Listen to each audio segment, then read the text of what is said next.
It's a beautiful day in the neighborhood. Good day to build a gutter. Well, I hope this is the last of our demos, but we shall see. Here's what we're doing today. We had one space in our garden bed where a 4-foot gutter would fit. So what we've done is cut apart a 10-foot gutter in a 6-foot and a 4-foot section. This little 6-foot gutter here is for a friend, and Randy pre-built it. Now, Randy, you want to go explain the legs and that such thing? I mean, this is for a flat surface. We don't have flat surface, and we'll do another video of our installation about how we install because we don't have a flat surface. But anyway, this is for someone who has a flat surface. Can I move your frog? Yes. Okay. It's built normally, except it's got its own stand. And if you have pretty level ground, you can adjust the ground to where it can be level. That's the most important thing about a gutter system, is it being level to hold the water inside level. Okay, so let's get started. Okay, I've already attached one end for time's sake, but the first thing you do, this is important, make sure you get this type of a gutter. There are some that's got one edge up, one edge lower, like what goes onto a house. It's important to get the one that's symmetrical. And the and the ends that are That's also right. And the ends that match. Yeah, don't get your wife to go get them, because she'll get a left and a right of all the wrong thing. Okay, installing the end caps. What is that? It is your primer. In other words, it's pretty much alcohol based. It's just to make sure everything is clean so your glue adheres properly. And it's only purple because it will let you know where you've got it and where you don't. And so you can see it well. Okay, and this is your all-purpose cement. And what we're going to do, and you don't really have to let this dry well, it just needs to be cleaned from hands touching it, the oil on the hands. But you want to put just a good thick coat inside and out of your all-purpose glue. And it's not like airplane glue. It's not going to make your fingers stick together unless you just hold them together for a long time. But anyway, this is the fun part. You got your cap and you just snap it on. Sometimes they're easy, sometimes they're booger bears. Make sure it's all the way up after it snaps in. And then I usually take the glue and put a good bead, and I hold it so gravity will go down, but I put a good thick bead on the inside. And I usually do this to both ends, which I've already done the other end. Normally I would give this a little time to set up, but for time's sake we are going to go ahead and put this bad boy together. On your wood, it's always good to see which way the grain is running in your wood. Let me zoom in on that. And that is pressure treated wood. We pre-stained our wood because we wanted it stained. Okay, explain. But anyway, I always have this part going to the inside like so, because if it curls, it won't be curling away from your gutter. It'll be staying with the gutter. Same wood will bow. This one goes the other way, so we got it like this right here.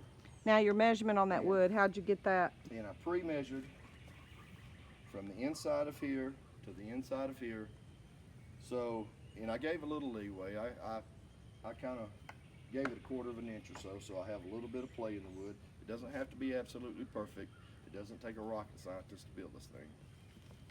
Okay, so now we use one of my favorite tools, my impact wrench, which this is the best thing they made since sliced bread. It takes the work out of drilling. It's a hammer It's drill? like a hammer drill, but it's called an impact driver. And I use a 1/4 bit because these are 1/4 hex head roofing screws. The same thing that we used the other day in the trellis system. Well, why do you use a roofing screw for this? Well, the biggest reason is because it's got a rubber flange right here, and it seals. It doesn't let water leak out. Okay. Same reason, you know, you put them on a roof when you have a metal top. Right. Okay. All right, the first thing you want to do, I'm going to go ahead and lay this one down, but you want to line the top flush with the wood. So everything's flush, and you hold it really tight. And this is where this gun comes in really handy. If you use a regular drill, you know, everything's jumping and moving. But if that's all you got, that's what you use. That's right, you can do it. But sometimes it takes more than 2 hands. And you make sure it's up flush. Okay, now we're coming to the other side. Make sure I got the wood turned correct. Yes. I know my back's turned to you for a second, but it will come around.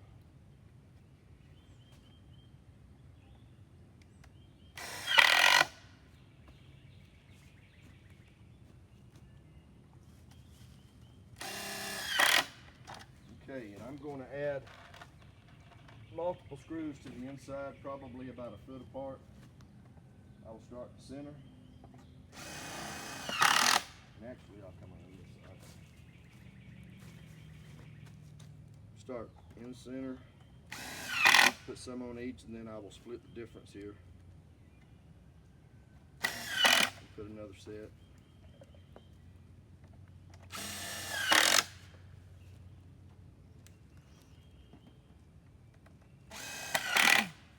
This little gutter, besides having the room in our bed down there, kind of came about because when I ordered those green buckets, I ordered a pallet, and there are 120 of them on a pallet.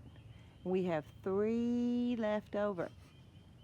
Okay, as you see, you have your gutter, but this will flex, so I always put braces, and I've pre-cut those at 7.5 because from your gutter and your wood, that's what it will add up to.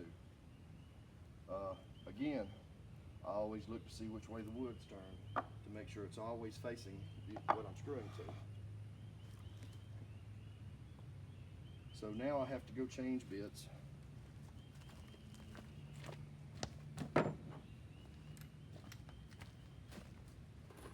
And I like using these decking screws. They don't rust. They hold up for a very long time, and they're very easy to apply. You can see we build a lot of projects. He has a huge container.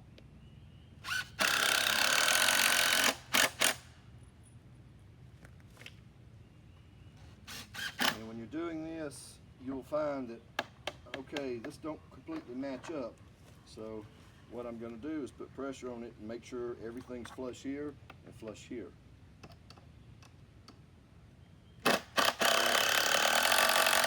And that's probably because the wood's a tiny bit bowed already. Yes, all wood is going to bow and shrink.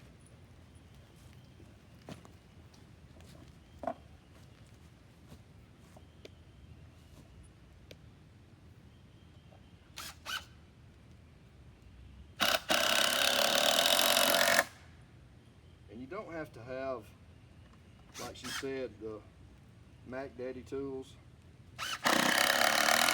which I'm sure there's some out there that's better than these. But it sure helps having the right tool. That's what my grandpa always said. Invest in the tools, get the best, or at least the best that you can afford. Okay, this little short one probably wouldn't need a center one, but I like putting a center one in them all the time. Just to, You work around the back side in a minute. yeah, just to make them the same, where they all look the same.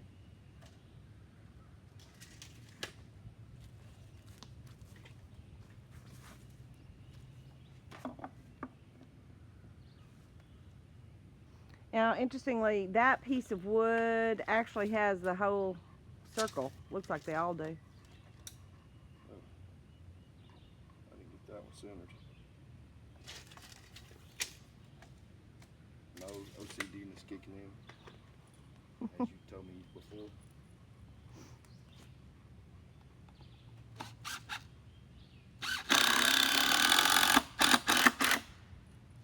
Charlie is waiting very patiently. He wants Yes. to play ball.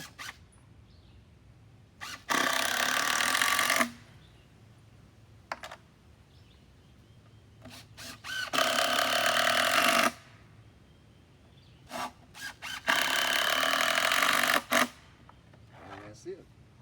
That's it, because we're going to be installing ours differently because we have unlevel ground, and we will show you that in this next video after this. Although he's going to go ahead and install the float.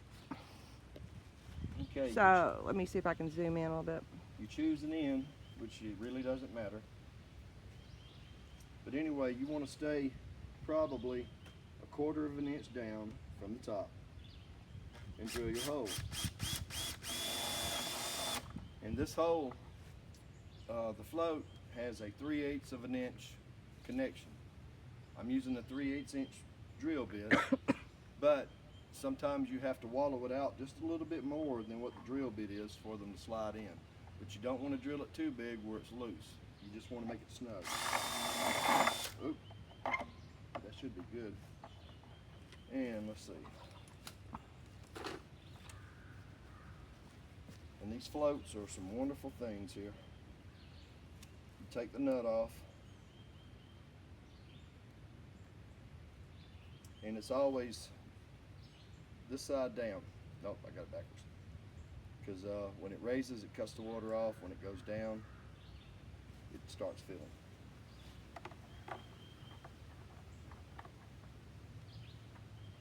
Oh, see, got to drill it just a little bit more.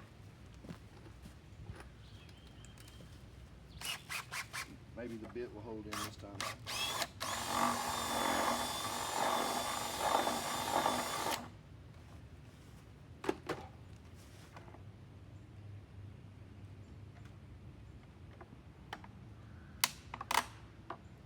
There we go.